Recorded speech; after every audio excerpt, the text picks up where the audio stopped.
ಓಂ ಶ್ರೀ ಸದ್ಗುರು ಪರಮಾತ್ಮನೇ ನಮಃ. ಹರೇ ಕೃಷ್ಣ ಕೃಷ್ಣ ಕೃಷ್ಣ ಹರೇ ಹರೇ, ಹರೇ ರಾಮ ರಾಮ ರಾಮ ಹರೇ ಹರೇ. ಎಲ್ಲರಿಗೂ ಶ್ರೀ ಕೃಷ್ಣ ಜನ್ಮಾಷ್ಟಮಿಯ ಹಾರ್ದಿಕ ಶುಭಾಶಯಗಳು. ಕೃಷ್ಣ ಜನ್ಮಾಷ್ಟಮಿಯ ಪ್ರಯುಕ್ತ ಕೃಷ್ಣ ಹಾಗೂ ರಾಧೆಗೆ ಅಭಿಷೇಕವನ್ನ ಏರ್ಪಡಿಸಿಕೊಂಡಿದ್ದೇವೆ. ಅಭಿಷೇಕದ ನಂತರ ವಿಷ್ಣು ಯಾವಾಗಲೂ ಅಲಂಕಾರ ಪ್ರಿಯ, ಹಾಗಾಗಿ ರಾಧಾ ಕೃಷ್ಣರಿಗೆ ತೊಡಸೋದಕ್ಕೆ ವಸ್ತ್ರಾಭರಣಗಳನ್ನ ಕೂಡ ಸಿದ್ಧಗೊಳಿಸಿಕೊಂಡಿದ್ದೇವೆ. ಅಭಿಷೇಕಕ್ಕೆ ಏನೆಲ್ಲ ನಾವು ಸಾಮಗ್ರಿಗಳನ್ನ ತಯಾರು ಮಾಡ್ಕೊಂಡಿದ್ದೇವೆ ಅನ್ನೋದನ್ನ ನಿಮ್ ಜೊತೆಗೆ ಹಂಚ್ಕೊಳ್ತಾ ಇದ್ದೀನಿ, ಬನ್ನಿ ನೋಡೋಣ. ರಾಧಾ ಕೃಷ್ಣರ ಅಭಿಷೇಕಕ್ಕೆ ಮುಖ್ಯವಾಗಿ ಜಲಾಭಿಷೇಕ, ನಂತರ ತೈಲಾಭಿಷೇಕ, ಸುಗಂಧಿತ ದ್ರವ್ಯಗಳಿಂದ ಅಭಿಷೇಕಗಳು, ಫಲಾಭಿಷೇಕಗಳಲ್ಲಿ ಬಾಳೆಹಣ್ಣಿನ ರಸ, ದ್ರಾಕ್ಷಾರಸ, ದಾಳಿಂಬೆ ರಸ, ಆಪಲ್, ಸೀಬೆಕಾಯಿ, ಹೀಗೆ 6 ರಿಂದ 7 ಹಣ್ಣುಗಳನ್ನ ನಾವು ಜೋಡಿಸ್ಕೊಂಡಿದ್ದೇವೆ.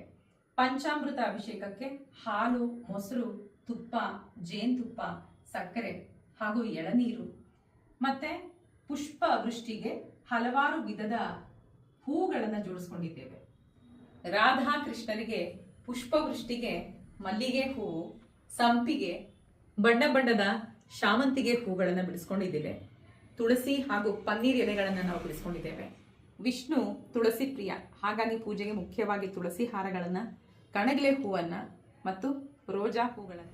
ಕಮಲ ನಾಭನಿಗೆ ಕಮಲದ ಹೂಗಳು ಅತ್ಯಂತ ಶ್ರೇಷ್ಠ, ಹಾಗಾಗಿ ಕಮಲದ ಹೂಗಳನ್ನ ರಾಧಾ ಕೃಷ್ಣರ ಅಲಂಕಾರಕ್ಕೆ ಅಂತಾನೆ ಈ 2 ಹಾರಗಳನ್ನ ಇಟ್ಕೊಂಡಿದ್ದೇವೆ.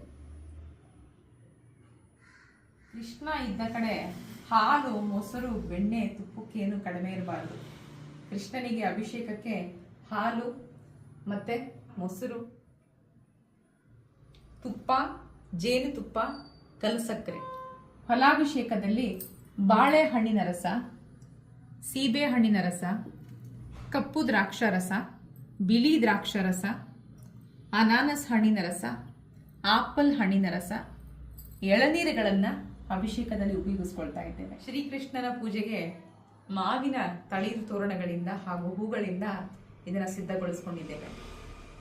ಕೃಷ್ಣನ ಅಲಂಕಾರಕ್ಕೆ ಸುಸ್ವಾಗತಕ್ಕೆ ಮುಖ್ಯವಾಗಿ ರಂಗೋಲಿನ ಬಿಡ್ತೇವೆ. ರಂಗೋಲಿ ಜೊತೆಗೆ ಈ ಹೂವಿನ ಅಲಂಕಾರಗಳು ಕೂಡ ಸೇರಿರುತ್ತೆ. ಇದರ ಜೊತೆಗೆ ಕೃಷ್ಣನ ಪಾದಗಳು, ದೀಪಗಳಿಂದ ಅಲಂಕಾರ. ಸೊ ಹೀಗೆಲ್ಲ ನಾವು